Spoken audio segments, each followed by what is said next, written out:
Another quick breaking update vis-a-vis the Pooja Khedkar case. We are learning that the centre has decided to discharge Pooja Khedkar from the IAS with immediate effect, just a month after the UPSC cancelled her selection in one of the most sought-after branches of the government service. We also have Pragya, who's joining us live, and she has more details. Pragya, what is it that we know now about the centre discharging Pooja Khedkar from the IAS?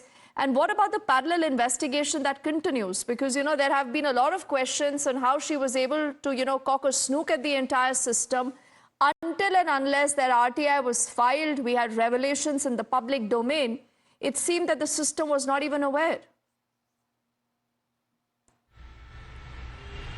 Well, we are yet to see what will happen with the investigation that are still ongoing, including about those hospitals where the investigation had reached, to see how can they give her, certificate of disability. Remember, Pooja Khedkar had appeared in the examination where she told that she is person with benchmark disability, and it is in the same category of OBC and person with benchmark disability that she appeared in the exam. She had also violated Rule 3 of Civil Services Examination because she had exhausted all the attempts that is permissible under these categories, which is 9 in number, but she gave more than that.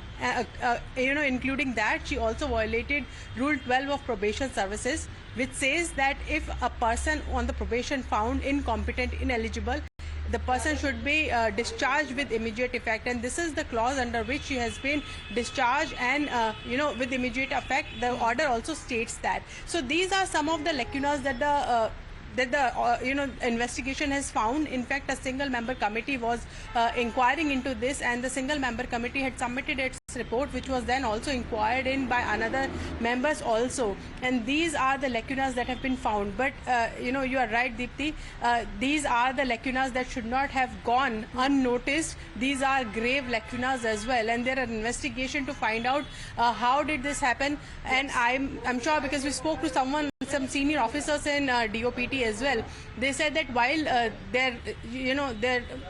the brief is just to have member in place and take the question answer, judge whether the person is able or not. They don't have a mechanism to see whether the document submitted by the person is genuine or not, because these documents come from government hospitals, and that too recognized government hospitals. So investigation is at the doorstep of hospitals as well, but whether these will be continued after her discharge or not is yet to be seen. All right.